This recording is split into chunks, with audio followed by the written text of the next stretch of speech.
नमस्कार दोस्तों, हिंदी प्रश्न बैंक गुरु में आपका स्वागत है। आज हम कक्षा 10वीं के प्रश्न बैंक का संपूर्ण हल को लेकर आए हैं, जो कि बहुत ही महत्वपूर्ण प्रश्न है। हिंदी का है। 1 से लेकर पूरा लास्ट तक सारे क्वेश्चनों का आंसर हम हल सहित लेकर आए हैं। तो चलिए वीडियो करते हैं स्टार्ट। तो चलिए दोस्तों वीडियो कर लेते हैं स्टार्ट। ये ब्लूप्रिंट है, पूरा ये ब्लूप्रिंट है। अगर वीडियो कभी पसंद आता है तो लाइक कर लें और चैनल को सब्सक्राइब कर लें और बेल आइकन को साथ में प्रेस कर लें, जिससे हमारे वीडियो का नोटिफिकेशन आपको सबसे पहले मिलता रहे।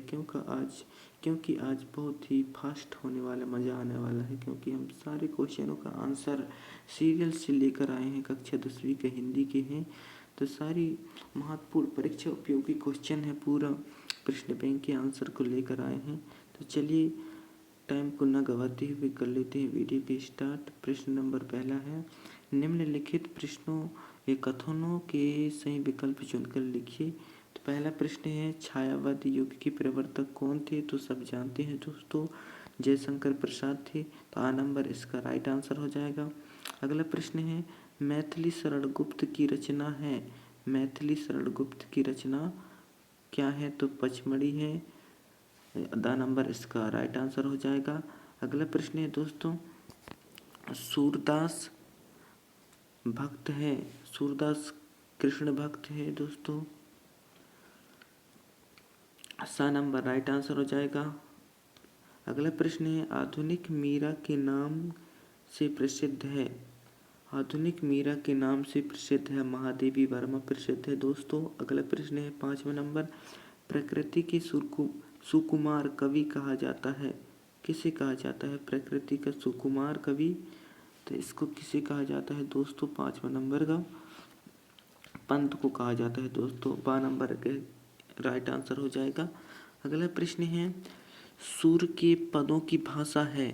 सूर के पदों की भाषा ब्रज भाषा है दोस्तों। आ नंबर इसका राइट आंसर हो जाएगा।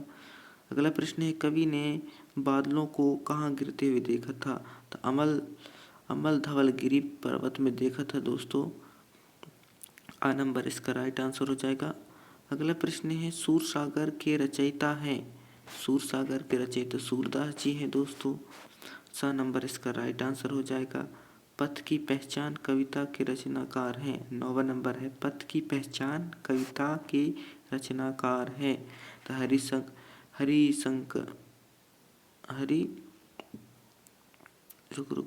हरिवंश राय बच्चन जी हैं दोस्तों।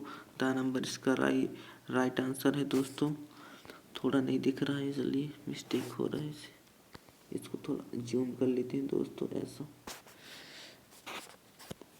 अगला प्रश्न है दोस्तों, थोड़ा और जूम कर लेते हैं दोस्तों ऐसा। अगला प्रश्न है दोस्तों 10वां नंबर, बूढ़े किसान ने राष्ट्रपति को उपहार में भेंट किया था। तो शहद के रूप में भेंट किया था। दा नंबर इसका राइट आंसर हो जाएगा।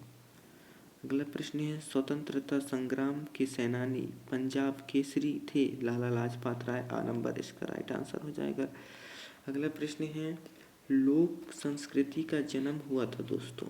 तो लोक संस्कृति का जन्म गाँव में हुआ था दोस्तों। 12 नंबर इसका सही आंसर हो जाएगा। देवगढ़ रियासत के दीवान पद के प्रत्याशियों ने खेल खेला। कहाँ खेल खेला दोस्तों? हॉकी खेल खेला दोस्तों। कौन सा खेल खेला? हॉकी खेल। अगला प्रश्न है, उपन्यास सम्राट है। उपन्यास सम्राट प्रेमचंद्र है दोस्तों। दा नंबर राइट आंसर हो जाएगा। अगला प्रश्न है, सुश्रुत के चिकित्सा ग्रंथ का नाम क्या है दोस्तों? तो सुश्रुत संहिता है। सा नंबर इसका राइट आंसर हो जाएगा।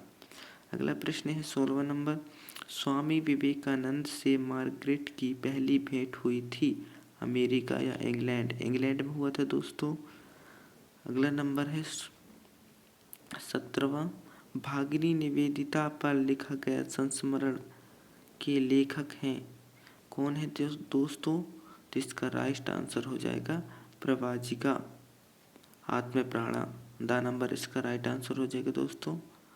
हवा से भी तेज चलने वाला मन है दोस्तों। श्रृंगार रस का स्थायी भाव रति है दोस्तों। अगला प्रश्न है, गीता में परम का अर्थ क्या है दोस्तों? तो परमात्मा है दोस्तों। अगला प्रश्न है, जो दूसरों को उपहार मानता हो उसके लिए क्या शब्द है? तो इसका राइट आंसर हो जाएगा कृतज्ञ। कृतज्ञ कृतज्ञ द नंबर इसका राइट आंसर हो जाएगा दोस्तों, कृतज्ञ। अगला प्रश्न है, सर्वाधिक लोकप्रिय महाकाव्य है? तो रामचरितमानस है दोस्तों।